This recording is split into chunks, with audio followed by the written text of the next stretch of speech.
Bien-aimés de Dieu, en ce 25e dimanche, nous sommes invités à méditer sur un thème qui nous concerne tous, la rivalité. Le désir d'être toujours au sommet, de se surpasser, est profondément ancré en chacun de nous. Mais ce désir est-il toujours mauvais? Les textes semblent nous avertir des dangers de la rivalité, mais en réalité, ce désir est présent dans le cœur de chacun. Même les plus doux d'entre nous ne veulent pas être écrasés par les autres. Depuis notre enfance, à l'école, dans les activités extrascolaires ou même au sein de la famille, nous voulons être les meilleurs. Cela n'a rien d'étonnant, car nous vivons dans une société qui valorise les premiers, les plus rapides, les plus forts. Cela peut être un moteur pour le succès, pour le progrès, ce qui nous amène à dire que la rivalité a deux faces, un côté positif et un côté négatif.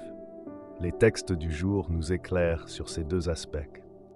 Dans la première lecture, tirée du livre de la sagesse, nous voyons que la rivalité devient mauvaise quand elle est motivée par l'incapacité de reconnaître le bien chez l'autre.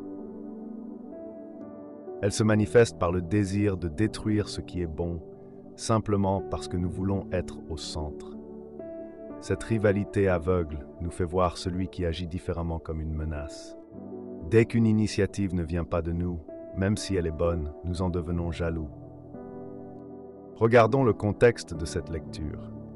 Elle est écrite dans un moment historique précis. Au 1er siècle avant Jésus-Christ, de nombreux Juifs s'étaient exilés dans des terres étrangères et avaient progressivement abandonné leur foi. Face à cela, ceux qui restaient fidèles à Dieu devenaient des reproches vivants pour les autres, suscitant jalousie et haine. Cette jalousie les poussait à persécuter et à vouloir éliminer les justes.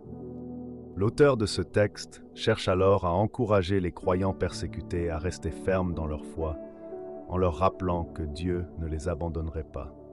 Chers frères et sœurs, cette situation n'est pas sans résonance avec notre monde actuel. Aujourd'hui, la foi est souvent mal comprise ou ridiculisée. Beaucoup sont devenus indifférents ou hostiles à la foi chrétienne, et les scandales récents n'ont fait qu'aggraver cette situation, jetant l'opprobre sur l'Église. Mais la persévérance dans la foi est toujours un témoignage vivant, même dans les temps de crise.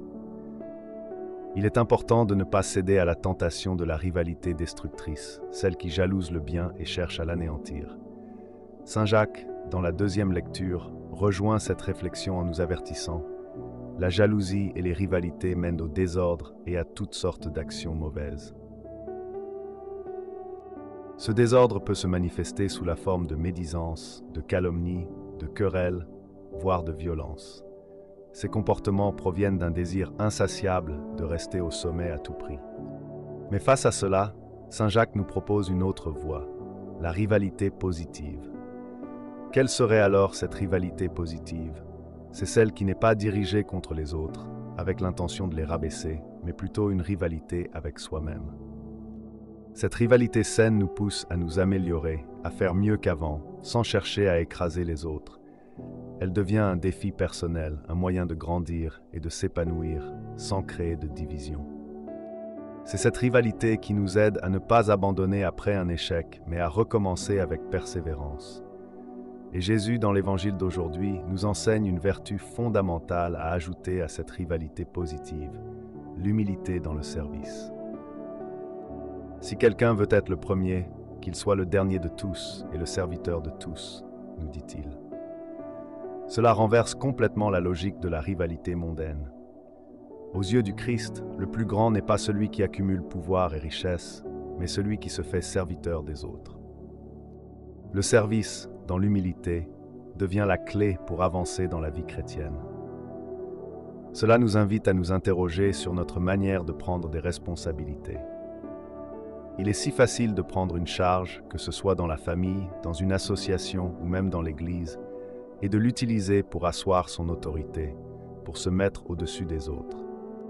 Il est facile de s'engager dans des œuvres humanitaires ou sociales, mais parfois avec des intentions intéressées, cherchant plus à briller qu'à servir. Jésus nous rappelle que tout leadership, toute responsabilité, doit être vécu comme un service désintéressé, en cherchant le bien des autres avant le sien.